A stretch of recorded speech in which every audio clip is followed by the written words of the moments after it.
Good evening. Tonight we're going to talk about magic resistance.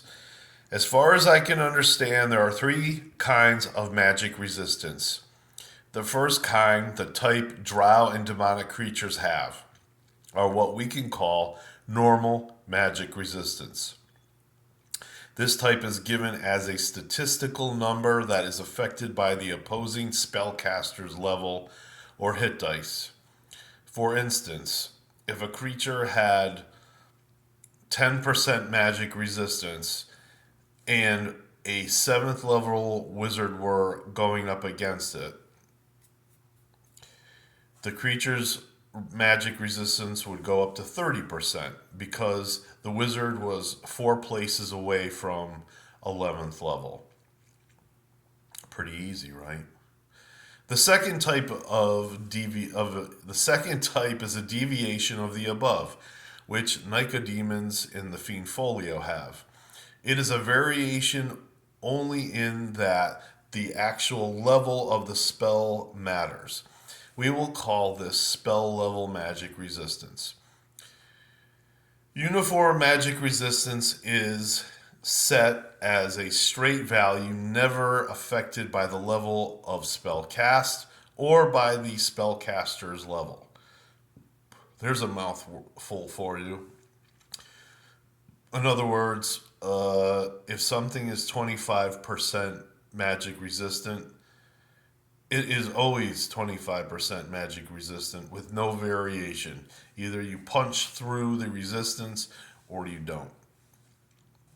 Likewise, a character with normal magic resistance might be susceptible to this as well if being attacked magically by a monster whose magical attack isn't given at a spell level. A good example of this would be a drow being attacked by a mummy's touch. Now, a mummy's touch is a disease and a magical attack all in one.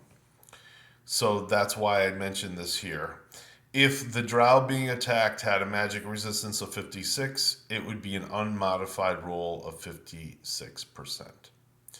Magical swords that can use magical abilities and most magic items affect creatures with magic resistance as uniform magic resistance, unless otherwise stated.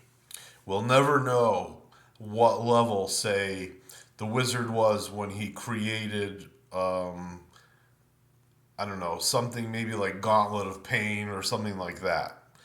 Uh, but there are some magic items that have set magic level value. That is, wands work at 6th level magic unless stated otherwise in their description. Staves work at 8th level magic unless stated otherwise in their description. Rods are even more powerful, and each one must be examined on a case by case basis. Artifacts are very powerful and almost always work at 24th to 31st level magic.